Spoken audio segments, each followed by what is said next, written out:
Assalomu alaykum do'stlar. Siz Kinotimedasiz va bu dunyoning qulashi filmi. Haloldan kelsa boylik, turmush bo'lar chiroylik degan maqolning ayni isbotini e'tiboringizga taqdim etamiz.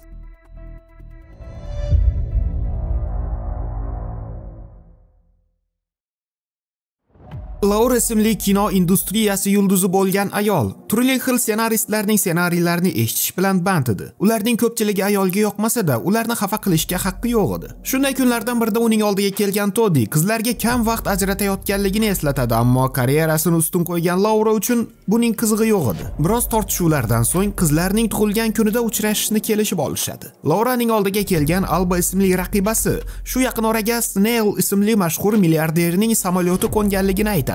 Laura so'nggi proyekti uchun mashhur odam tanlayotgan edi. Albada ham shu muammo edi. Shu sabab har biri o'zini tanlashlarini istardi. Snailning o'g'li Sebastian bilan uchrashgan Laura undan otasining sirli proyekti haqida bilib olmoqchi bo'ladi, biroq Sebastian unga hech nima aytmaydi. U buning o'rniga yaqindagina dunyodagi eng boy insonlardan ikkitasi vafot etganligini va ular uni emas, Albani tanlaganliklarini ma'lum qiladi. Buni eshitgan Lauraning hafsalasi pir bo'lsa-da, yuzida tabassum bilan Albani tabriklashga majbur bo'ladi. Uyga qaytishayotganda Lauraga eri qo'ng'iroq qiladi va reysi qoldirilganligini, yon atrofda esa xaos avjiga chiqqanligini aytishi bilan aloqa uzilib qoladi. Yangiliklarni ko'zdan kechirgan Laura Rim papasi vafot etganligi to'g'risidagi xabarni o'qiydi. U yaqin kunlarda vafot etgan eng boy odamlardan 3-chi edi. Ko'p o'tmasdan samolyot oldiga yetib kelishadi va uni nutqida sharmanda bo'lgan Albaning o'rniga olib ketishadi. Biroq ish boshqaruvchisini qoldirishi sharti bilan. Samolyot parvoz qilgach, boyvachchalardan biri bilan suhbatlashgan Laura bir necha daqiqa oldin yana bir boy inson vafot etganligidan xabar topadi. Bir necha daqiqadan so'ng qizining tug'ilgan kunini nishonlash uchun ularga qo'ng'iroq qiladi. Biroq Anna ota-onasi yonida emasligidan xafa edi. Laura eridan ajrimga qo'l qo'yishini so'raydi va sudda ko'rishishga kelishib olishadi. Belgilangan manzilga, ya'ni Alyaskaga yetib kelishgach, barcha mashinada yo'lini davom ettiradi, biroq Laurani it tortar chang'ida olib ketishadi. Haydovchi yo'l bo'yi Snail kompaniyasini jadal sur'atlarda kengaytirayotganligini ma'lum qiladi. U hatto oddiy ishchilarga ham juda katta haq to'layotgan edi. Kuchli bo'ron sabab samolyot portlab ketganligini eshitishmaydi. Qishloqqa yetib kelishgach, janob Snail barcha yangi kelganlarni qarshilab oladi. U bu joyni barpo qilganligining sababi ilk odamlar o'z boyliklarini qanday qilib o'z qo'llari bilan ishlab topganliklarini insonlarga ko'rsatish bo'lgan edi. Barcha ichimlik uchun klubga kirganida Snail nutqini davom ettirarkan, dunyo dangasa va kuchsiz bo'lib qolganligini aytadi. Bu yerga taklif qilingan odamlar esa yangi olamni yarata olishlari uchun chaqirilgan edi. Shartnomaga qo'l qo'ygan Laura esa kechikmasdan bayramga yo'l oladi. Ayol chekkani tashqariga chiqqanida uning oldiga kelgan Snail bolalari ularni tushunmasliklari haqida gaplashib qolishadi. U shuningdek Buckingham saroyidagi auksion haqida aytib, kompaniya uchun mol buyumlar sotib olishni boshlash uchun u yerga borishini so'raydi va imkoni boricha ko'p pul sarflashga undaydi. Ketishidan oldin esa o'qib chiqishi uchun kitob sovg'a qiladi. Laura ertasi kuni janob Li bilan Snailning vertolyotida jo'nab ketadi. Kitob muqovasini o'qigan ayol boylik to'g'risidagi iqtibosni ko'radi. Li ham xuddi shu kitobni olgan ekan va Snail uni Sitsiliyadagi qochqinlar lagerini tekshirishga yuborganligini aytadi.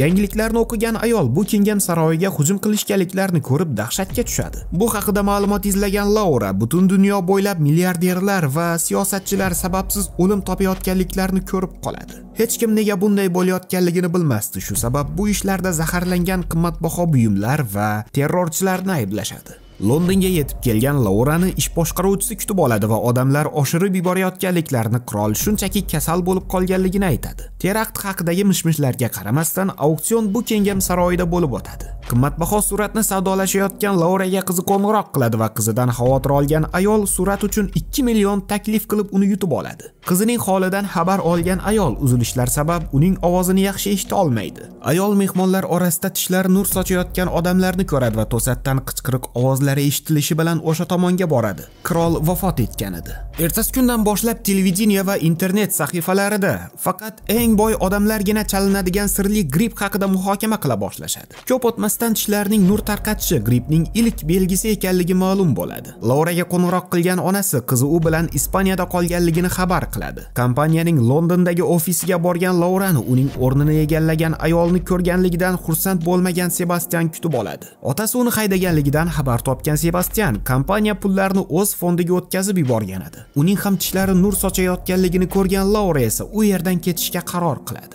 Mashinaga mingach brokerga qo'ng'iroq qilgan Laura nimalar bo'layotganligini so'raydi. Broker esa hayvay va iqtisodiy krizis sabab aksiyalarning narxi oshib millionerga aylanganligini xabar qiladi. Bundan qo'rqqan Laura aksiyalarni sotishni buyuradi, biroq bozor yopiq bo'lganligi sabab buning imkoni yo'q edi. Uyga kelib narsalarni yig'a boshlagan ayol tishlariga nazar soladi. Uning uyiga maxsus xodimlar kelib, u alohida himoyaga olinganligini ma'lum qilishadi. U kvartirasida qolishi yoki xavfsiz joyga ketishi mumkin edi va Laura ikkinchi variantni tanlaydi. Biroq sumkasi uchun uyga qaytib kirib, tezdagina oynadan sakrab, mashinasi oldiga qochib yetib keladi. Shahardan chiqib ketayotgan ayol yo'l bo'yi virusni to'xtatish uchun barcha boylarni o'ldirishga chorlovchi yozuvlarni ko'radi. Yo'l yopiqligini ko'rgan Laura piyoda ketishga majbur bo'ladi. U Kristian bilan uchrashib qoladi va ish boshqaruvchisi unga eski samolyotdan joy olib qo'ygan edi. Ketayotib ayol xuddiki eri ajrimdan so'ng uning bor budini tortib olayotgandek ta'riflab, Kristiandan eri rozilik bermaguncha uning boyliklariga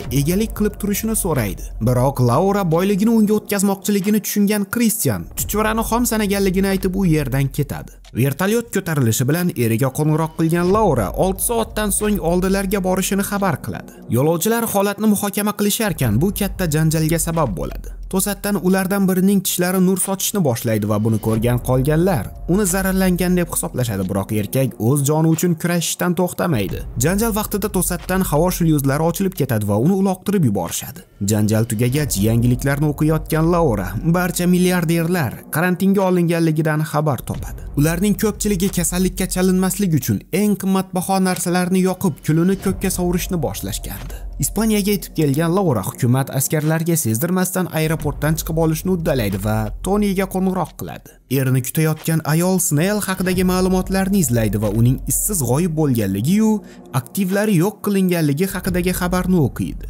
Bundan shubhalangan ayol u bergan kitobni olib iqtibosni qayta o'qiydi.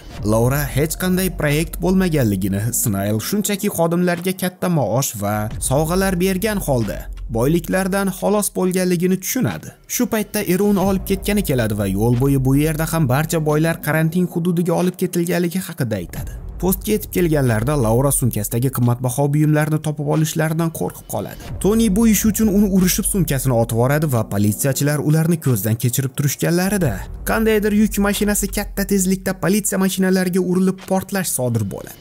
Vaziyatdan foydalangan er-xotinlar mashinalarga o'tirib u yerdan qochib qolishadi. Shahar butunlaycha hayvay ichida qolgandi. Odamlar qo'zg'olon ko'tarishgan, hukumat esa favqulodda holat e'lon qilgandi. Er-xotinlar tog'lar bag'ridagi kichik shaharchaga yo'l olishadi va yetib kelishgach, ayol qo'shni bolalar bilan o'ynayotgan egnida antiboylar jamiyat futbolkasi bo'lgan qizini topadi. Ayolning bundan jahli chiqsa-da unga indamasdan onasi Martinning oldiga keladi va qizini bo'lmag'ur g'oyalar bilan zaharlayotganlikda uni ayblaydi. Biroq Marta u sabab qizi xavfsizlikda ekanligini aytadi. Yangi kelgan Laura hammaning ham ko'ngliga yoqavermaydi. Shu kuni tunda Laura eriga boy ayolga aylanganligini aytarkan, virusga chalingan bo'lishi mumkinligini va bu yerdan ketmoqchiligini aytadi. Shu damda ularning oldiga kelgan qishloqlik erkak qolganlar uning bu yerdan ketishini talab qilayotganliklarini xabar qiladi. Marta va Tonilar uning ketishini istashmasdi, biroq ularni jahldor qishloq aholisi qurshab olgach, boshqa yo'llar qolmasdan oilaviy kemalarga o'tirib u yerdan ketishadi. Kecha-yu kunduz suv kechgan oila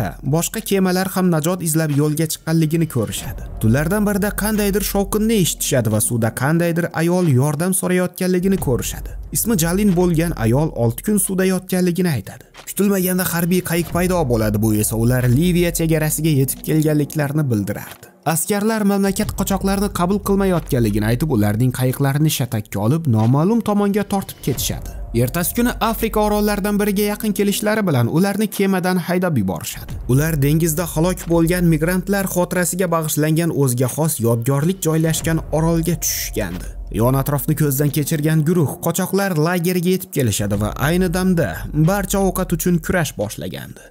Jalin olomon orasidan o'tib biroz oziq-ovqat olishni uddalaydi va oilani ham ovqat bilan mehmon qiladi. Shifokor ko'rigidan o'tishgach, Jalinni o'ziga o'xshash afrikaliklar oldiga, oilani esa yevropaliklar oldiga jo'natishadi. Laura odamlar orasida Lini ko'rib qolib bundan hayratga tushadi. U kambag'al davlatlarda hammasi yaxshi ekanligini, Yevropa esa olov ichida qolganligi haqida so'zlaydi. U tong otguncha ko'chaga chiqmaslikni maslahat beradi va niqobini yechib, nur sochishni boshlagan tishlarini ko'rsatadi. Tun tushgach, lagerdan qochgan oila xarobalar ostida berkinishadi. Laura eridan barchasi uchun kechirim so'raydi, biroq Toni g'ing demagach, ayol undan tishlarini ko'rsatishini so'raydi. Buni qarangki, uning ham tishlari nur sochishni boshlagandi. Ma'lum bo'lishicha, u Kristian qo'l qo'yishdan bosh tortgan shartnomani imzolab, Lauraning mol-mulkini nomiga o'tkazib olgan ekan. Ayol nega bunday qilganligini so'rab, unga jahl qiladi. Toni esa undan qizlarni himoya qilishini so'raydi.